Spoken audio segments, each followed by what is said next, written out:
हम पढ़ने वाले हैं कि ओएसआई मॉडल। ओएसआई मॉडल आपको मतलब जनरली जब भी हम लोग कोई कम्युनिकेशन करते हैं या यूट्यूब में जैसे वीडियो वगैरह अपलोड होता है और आपके द्वारा उसे देखा जाता है, तो ये कैसे इसकी वर्किंग होती है, कैसे इस नेटवर्क में ये डेटा जाता है, कि कौन से लेयर में कैसी वर्किंग होती है, एक यूज़र के, एक सेंडर के एंड से एक रिसीवर के एंड तक कौन कौन सी प्रोसेस होती है किसी डेटा में, या कोई डेटा कौन से पाथ को फॉलो करता है, ये सारी चीज़ें इसी ओएसआई मॉडल में ही पढ़ाई जाएगी आपको।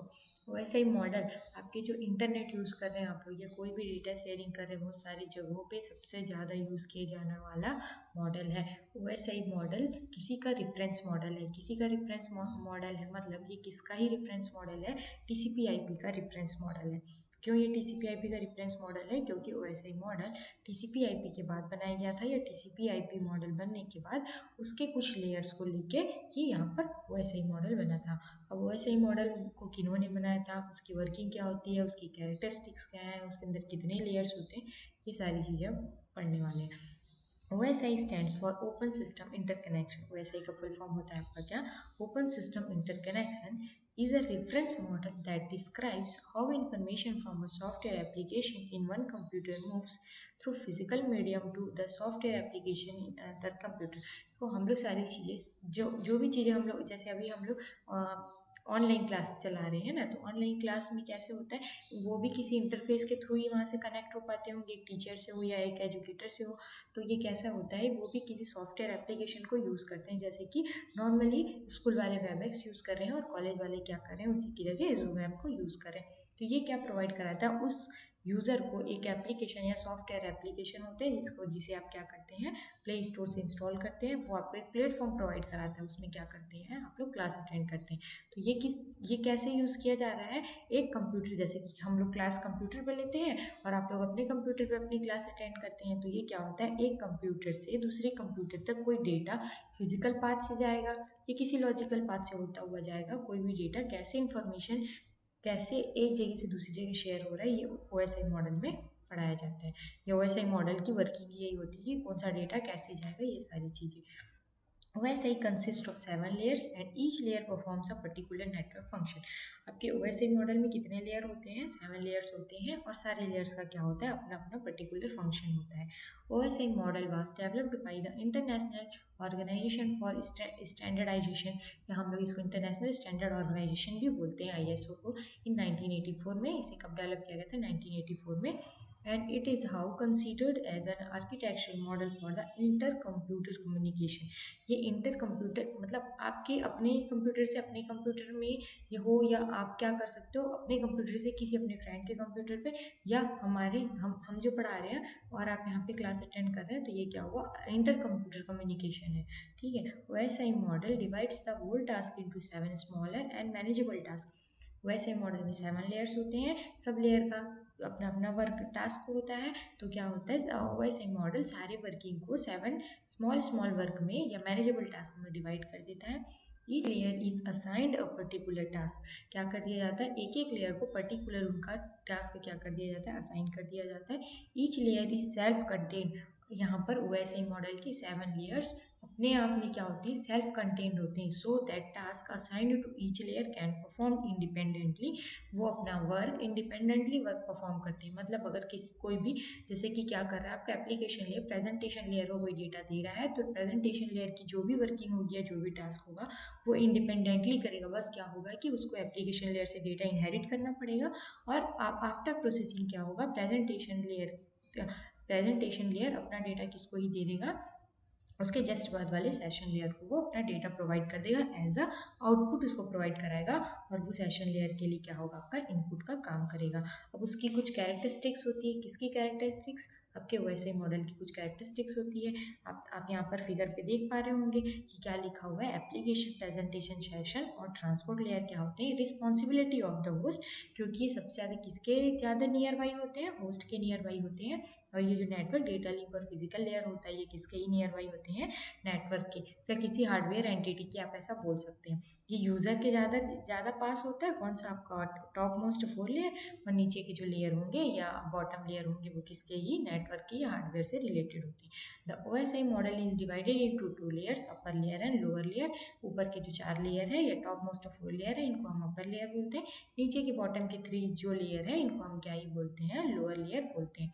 कभी कभी ट्रांसपोर्ट लेयर को वो इंटरमीडिएट लेयर या मिडिल लेयर के नाम से भी डिस्क्राइब कर देता है। तो वो उसकी, और ये मतलब ना कहीं कहीं पे ये भी लिखा मिलेगा कि ट्रांसपोर्ट लेयर को किसी का ब्रेन भी बोलते हैं या माइंड भी बोलते हैं या हार्ट भी बोलते हैं। ऐसा कहीं कहीं पर आपको मिलेगा कि ट्रांसपोर्ट लेयर कैसा है। The upper layer of the OSI model mainly deals with the application related issue। जैसे कि आप लोग डायरेक्ट क्या जूम के कोडिंग से इंटरेक्ट करते हो क्या? नहीं, जूम का जो ऐप है उसका जो इंटरफेस है तो आप उससे इंटरेक्ट करते हो, है ना। तो ये यही बोलना चाह रहे हैं कि OSI model mainly deals with the application related issues. जैसे कि जितने भी सॉफ्टवेयर या एप्लीकेशन होते हैं उससे क्या करते हो आप लोग, कनेक्ट होते हो। और कनेक्ट होने के बाद क्या होता है, and they are implemented only in the software. वो किस में ही इम्प्लीमेंट किया जाता है, सॉफ्टवेयर में ही, क्योंकि वो आपका जो टॉप मोस्ट लेयर होते हैं वो सॉफ्टवेयर रिलेटेड होते हैं, जबकि जो नीचे के लेयर होते हैं वो हार्डवेयर रिलेटेड होते हैं। The application layer is closest to the end user. Application layer क्या होता है, यूजर के सबसे ज़्यादा क्लोजेस्ट होता है। Both the end user and application layer interact with the software application. क्या होता है, बोथ एंड पे, एक सेंडर की साइड पे और एक रिसीवर की साइड पे, दोनों एंड पे क्या होता है, यूजर किससे ही इंटरेक्ट करता है, आपके एप्लीकेशन लेयर से ही इंटरेक्ट करता है। And upper layer refers to the layer just above another layer. क्या होता है, ये सबसे टॉप मोस्ट लेयर होता है, ये अपर लेयर होता है। The lowest layer of the OSI model deals with the data transport issues. यहाँ पर जो आपका फिजिकल लेयर होता है, फिजिकल लेयर किस चीज़ के लिए रिस्पॉन्सिबल होता है, डेटा की ट्रांसफर करने के लिए। The data link layer and the physical layer are implemented in hardware and software. ये दोनों के कॉम्बिनेशन से, क्योंकि यहाँ पर क्या होता है, जितने भी आपके जैसे फिजिकल एंटिटी हो गए, जैसे कि बोल सकते हो मीडिया हो गए आपके, मतलब ट्रांसमिशन मीडिया हो गई, ये सारी चीज़ें आपके फिजिकल लेयर में ही आते हैं। The data link layer and the physical layer are implemented in hardware and software. The physical layer is the lowest layer of the OSI model, is the closest to the physical medium. जो आपका physical layer होता है वो सबसे किसके close होता है, hardware के क्लोज होता है, ठीक है। और क्या होता है, वो फिजिकल मीडियम, मतलब फिजिकल मीडियम बोलने का यही मतलब है ट्रांसमिशन मीडियम में, जैसे आपके कोई एक्सियल केबल हो गया और ट्विस्टेड पेयर केबल हो गया, ये सारे फिजिकल मीडियम के अंतर्गत ही आते हैं। The physical layer is mainly responsible for placing the information on the physical medium. ये क्या करता है, एक फिजिकल लेयर से दूसरी फिजिकल लेयर में डेटा के ट्रांसफर में हेल्प करता है। अब क्या पढ़ने वाले हैं, features of the OSI model पढ़ने वाले।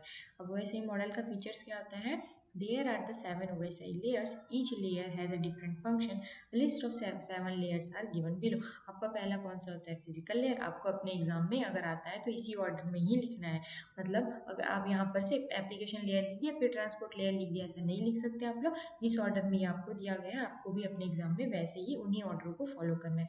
पहला होता है आपका क्या, फिजिकल लेयर, देन होता है आपका डेटा लिंक लेयर, फिर होता है आपका network layer, transport layer, session layer, presentation, then application layer. ये हो गया आपके पूरे 7 लेयर। अब देखो यहाँ पर एप्लीकेशन लेयर का कोई मेन टास्क होता है, हम लोग बोले कि स्पेसिफिक टास्क जो वैसे मॉडल के द्वारा पर्टिकुलर लेयर को असाइन कर दिया गया है उनको वो वर्क परफॉर्म करना पड़ता है। तो जो आपका एप्लीकेशन लेयर होता है वो किस चीज़ के लिए रिस्पॉन्सिबल होता है, this layer provides the services to the user. ये किसको, ये यूज़र को क्या कराता है, सर्विसेज प्रोवाइड कराता है। चाहे वो आपको किसी भी ऐप से इंटरफेस प्रोवाइड कराना हो या किसी ऐप से कनेक्ट होना हो या उसमें कोई चीज़ें अपडेशन करनी हो, तो ये क्या ही प्रोवाइड करा देता है, आपको सर्विसेज प्रोवाइड कराता है। नेक्स्ट कौन सा होता है आपका presentation layer, it is responsible for translation, compression and encryption. जो आपका प्रेजेंटेशन लेयर होता है वो एप्लीकेशन लेयर से डेटा इनहेरिट करता है और किन किन रिस्पॉन्सिबिलिटी को अपना किस रिस्पॉन्सिबिलिटी को वो करता है। पहला होता है ट्रांसलेशन, अगर क्या हुआ कि कोई अदर लैंग्वेज में लिखी हुई है या उसमें क्या करना है, कोई ट्रांसलेशन करना है, ट्रांसलेशन का काम भी कौन करता है, आपका प्रेजेंटेशन लेयर करता है। डेटा को कंप्रेस करता है, जिस अगर लार्ज अमाउंट ऑफ डेटा आए हुए हैं एप्लीकेशन लेयर से तो उसको क्या करेगा, उस डेटा को वो कंप्रेस करेगा और क्या करेगा, जैसा डेटा आया था उसको इंक्रिप्शन करेगा। मतलब क्या होना चाहिए, अगर नेटवर्क में कोई डेटा किसी मिडिल पर्सन के द्वारा क्या कर लिया जाता है, एक्सेस कर लिया जाता है, तो उस डेटा को क्या नहीं होना चाहिए, लॉस नहीं होना चाहिए या किसी के द्वारा रीड नहीं किया जाना चाहिए। इसके लिए हम लोग क्या करते हैं, यहाँ पर इंक्रिप्शन अप्लाई करते हैं। फिर आपका सेशन लेयर आता है। सेशन लेयर की वर्किंग होती है क्या, it is used to establish, manage and terminate the session. ये हमारी सेशन मैनेजमेंट के लिए हेल्पफुल होता है। कौन सा, सेशन लेयर। और डायलॉग कंट्रोल के लिए भी ये मैनेजमेंट का काम करता है। ये रिस्पॉन्सिबल मेनली दो चीज़ों के लिए होता है। पहला तो ये सेशन को टर्मिनेट करनी है, सेशन मैनेजमेंट का काम करता है, और डायलॉग कंट्रोल करने का ये काम करता है। फिर होता है आपका क्या, transport layer. It provides reliable message delivery from process to process. ये प्रोसेस टू प्रोसेस मैसेज की डिलीवरी में क्या करता है, हेल्प करता है। ये जिस एंड से निकला है और जिस एंड पे पहुंचना चाहिए वो उस चीज़ को क्या करता है, एकदम ट्रस्टेड पर्सन के जैसा काम करता है और रिलायबल होकर काम करता है ये। और नेटवर्क लेयर क्या होता है, it is responsible for moving the packets from source to destination. ये आपका जो नेटवर्क लेयर होता है वो किस चीज़ के लिए रिस्पॉन्सिबल होता है, पैकेट्स को, मतलब जो डेटा का पैकेट्स होता है उसको सोर्स से डेस्टिनेशन एज इट इज़ पहुंचाने में हेल्प करता है, या उस चीज़ के लिए रिस्पॉन्सिबल होता है। फिर आपका क्या आता है, डेटा लिंक लेयर आता है। It is used for error free transfer of data frames. ये किस चीज़ में हेल्प करता है आपका डेटा लिंक लेयर, आपका जो मैसेज या आपके जो पैकेट तो अपर लेयर से आ रहे हैं उसको क्या करेगा, एरर फ्री रखते हुए डेटा को आपके फिजिकल लेयर तक ट्रांसफर करेगा। फिर आपका सबसे लोअर का लेयर आता है। It provides a physical medium through which bits are transmitted. जो आपका फिजिकल लेयर होता है, यहाँ पर डेटा बिट्स के फॉर्म में होते हैं और कभी कभी इनको एनालॉग सिग्नल के फॉर्म में भी दिखाया जाता है। तो यहाँ पर क्या होता है, फिजिकल मीडियम एग्जिस्ट करती है जो कि क्या करती है, आपके डेटा ट्रांसफर में आपकी हेल्प करती है।